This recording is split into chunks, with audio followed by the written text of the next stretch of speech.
In the last episode of the lore of Diablo Immortal, Nein and I talked about the darkening of Tristram, but today we're jumping in and discussing how the lore from Diablo 2 ties into Immortal.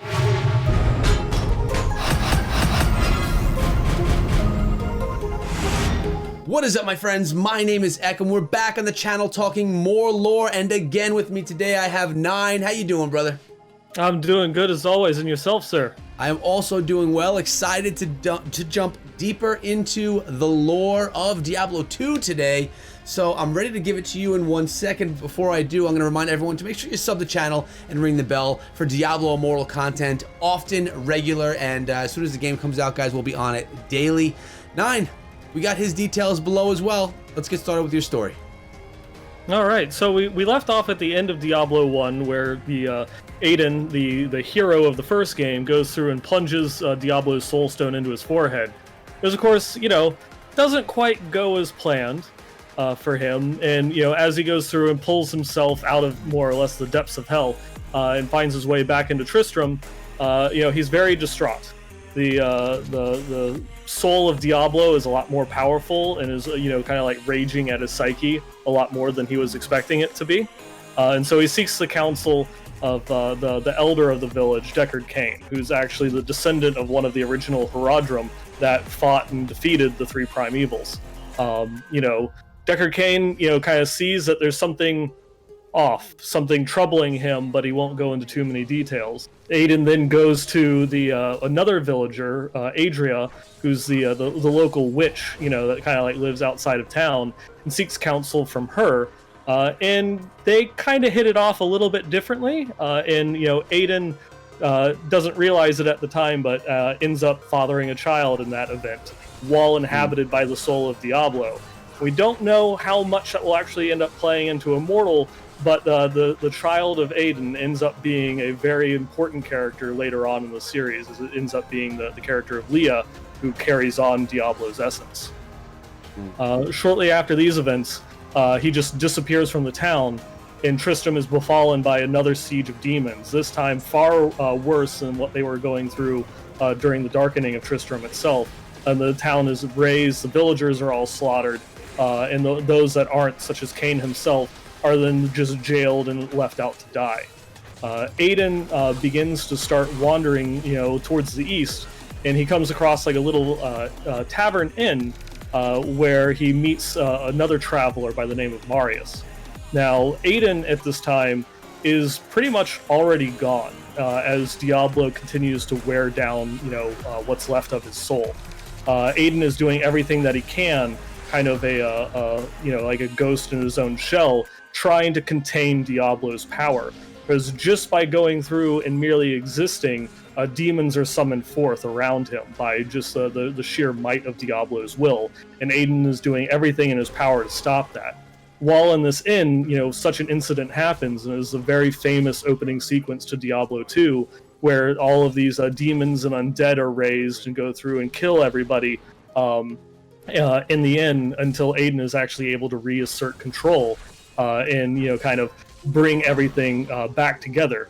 He tells Marius that he's on a journey and that he's going to need some help. And so Marius, having seen all of this, something in his own head breaks and decides, sure, I'm going to follow this guy that just summoned a whole bunch of demons and killed everybody.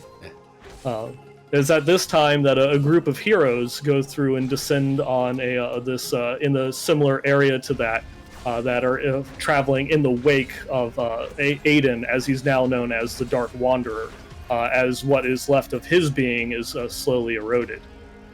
In the original Diablo 2 game, you kind of choose just a single hero, and you play through the game, but canonly, it's actually the collection of all of the heroes together that go through and fight against all these great forces of hell.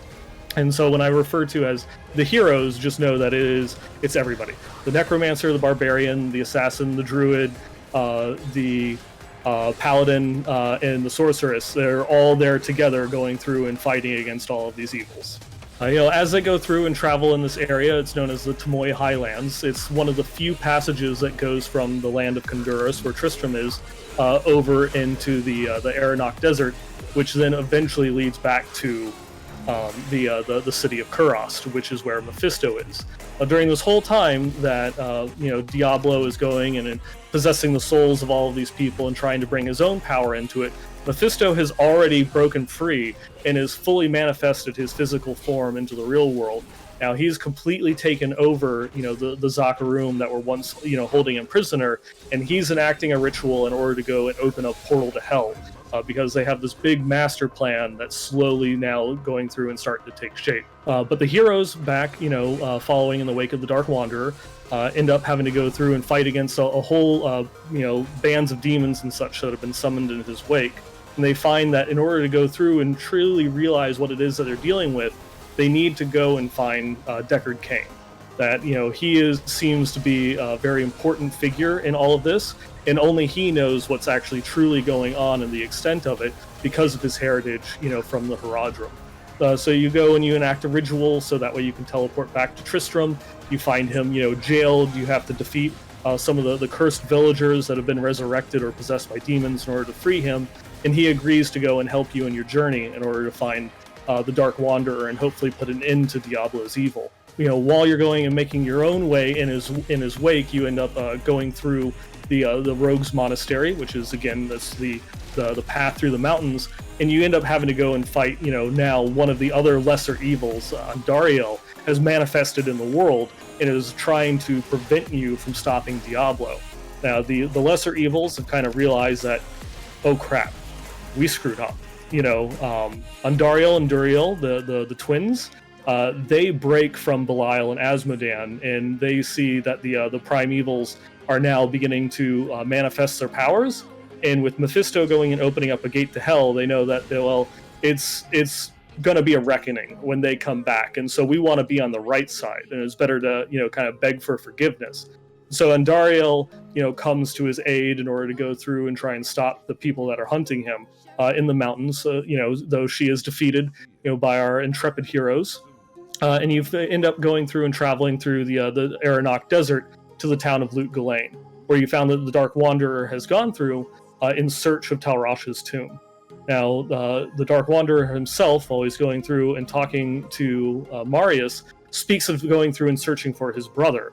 So, he's not looking for Albrecht, he's looking for Baal, who's imprisoned somewhere out there in the tomb of Talrasha out in the deserts. So it's been, hidden and no one has found for hundreds of years.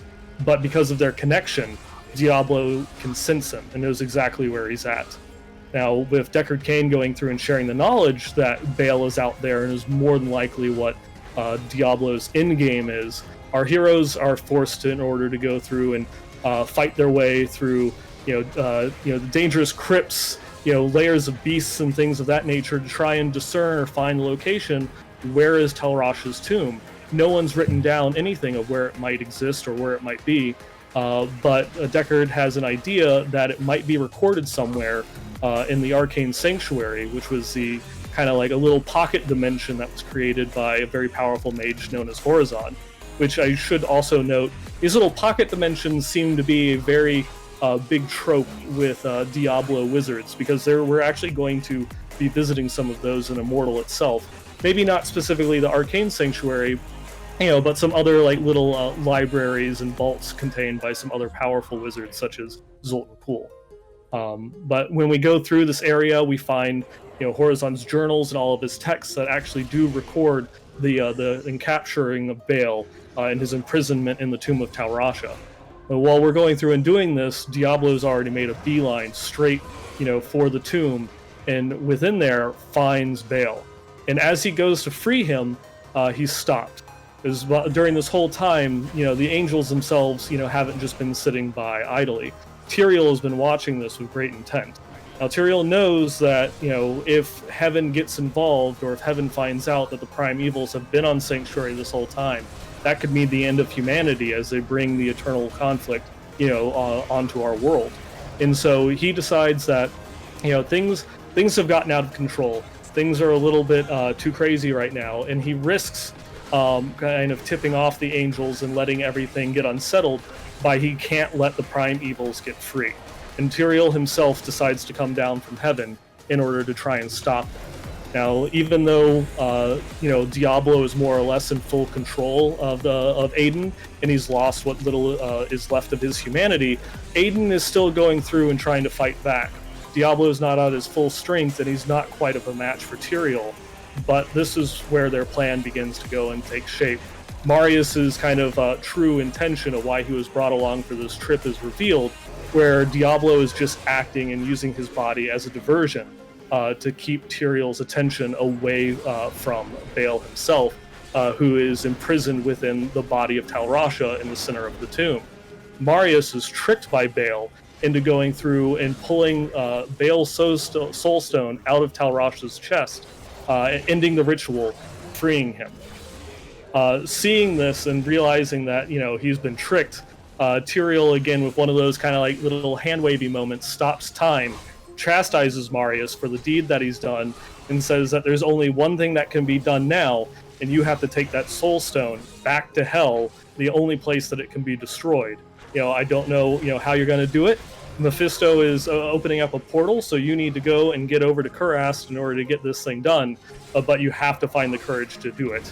And so he sends Marius on his way, who goes and flees the tomb, not knowing how exactly he's going to make it through hell, or even what a Hellforge is, in order to destroy it. But he just knows, I've been traveling with this, this guy that's being possessed and is turning into a demon for the last couple of months, and then some, angel comes down and says, you got to do this. So, well, it's done. But now that Baal is freed, even though that he himself isn't at his full power, he's possessing the body of one of the most powerful mages to have ever existed, in Sanctuary.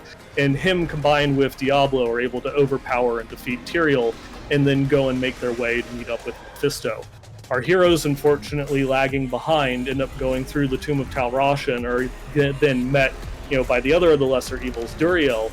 And after a giant fight, one of the coolest fights in Diablo 2, eventually succeed and come and save Tyrael. Tyrael makes kind of like a last-minute plea and kind of gives an idea of what exactly is at stake. Saying that the soul stones that these greater evils that have been imprisoned also kind of are acting as an anchor, allowing them to exist on the world, and also making them a much bigger threat now that they've been freed of them.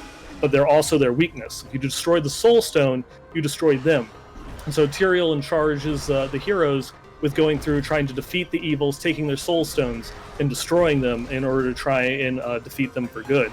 But Tyrael, in his weakened state, can't stay, on our plane for much longer, because the World Stone itself is still acting as a buffer, keeping angels and demons, from fully existing on our plane. So Tyrael, even though he's an archangel, extremely powerful, now that he's been kind of beat up, that he kind of fades away and goes back to heaven. Our heroes then go through over to the city of Kurast. Now, this was kind of like the paradise, the jewel of the world. Not exactly the beginning of civilization, but it's referred to as one of the greatest cities that has ever existed. This was the height of the Zakarum people, in their religion, and it's now turned into a hellish jungle. Mephisto's forces have gone through and have slaughtered anyone that's not loyal to him within the city, as he's gone and he's mind-controlled the vast majority of the citizens. And then through his power, this once grand and beautiful city has now been overrun and turned into a jungle, and you're kind of relegated out to the outsides and the docks.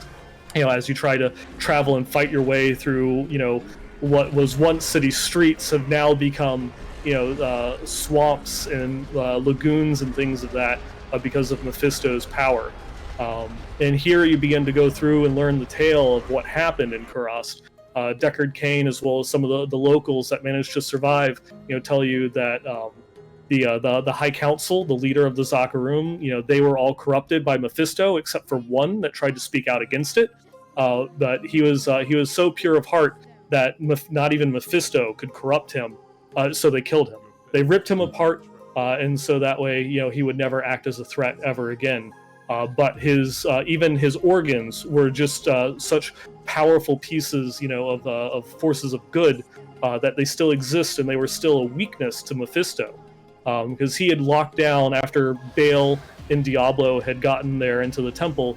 He created this powerful ward around the city, so that way they couldn't get into the depths of the temple in order to try and stop their eventual ritual to open up this gate to hell and enact their master plan.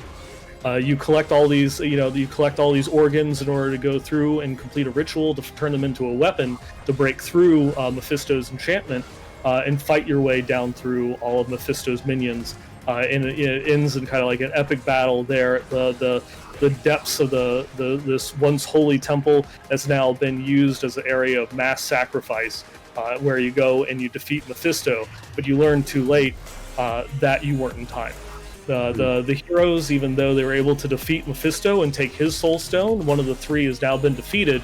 Both Baal and Diablo have already left. Diablo went into hell in order to go through and try and secure their forces, and Baal himself seems to have disappeared. We kind of know that Marius made his way down into the temple as well, but he just couldn't bring himself to it, and he ran. And so now Baal is missing, his soul stone's gone, we've defeated one of the three, and now all that stands in front of our heroes is this looming portal to hell in order to go through and fight down Diablo. And, there's a little bit more to the story, but I think we're going to have to save that one for next time. No, you brought a lot of information today, a lot of story, a lot of lore. That was a good one. I think that everyone that's watching right now is going to appreciate how deep you went into that. Definitely stuff that I never knew of myself, so thank you so much. But there's two things that I want to mention. Neither so much about the story. One of them, though, we have an anniversary today as this video is releasing, don't we? Oh, yes, that we do. Today, what the video's releasing is going to be June 29th. This is actually the 20th anniversary of Diablo 2. So it was 20 years ago that we actually got to go through, experience this story, and see these heroes for the first time. So what you're saying is you've been studying this lore for 20 years, this story that you just told us. It's 20 years in the making. Not quite as long, it's like, back in the day it was like just going through and playing the game, but yeah, this was the one that got me, enticed into it, because, a lot of the story is like in the game manual. Games don't have manuals anymore, right. And here it's like a novel-length, like little dissertation on the events that's happening and all the characters that are in it.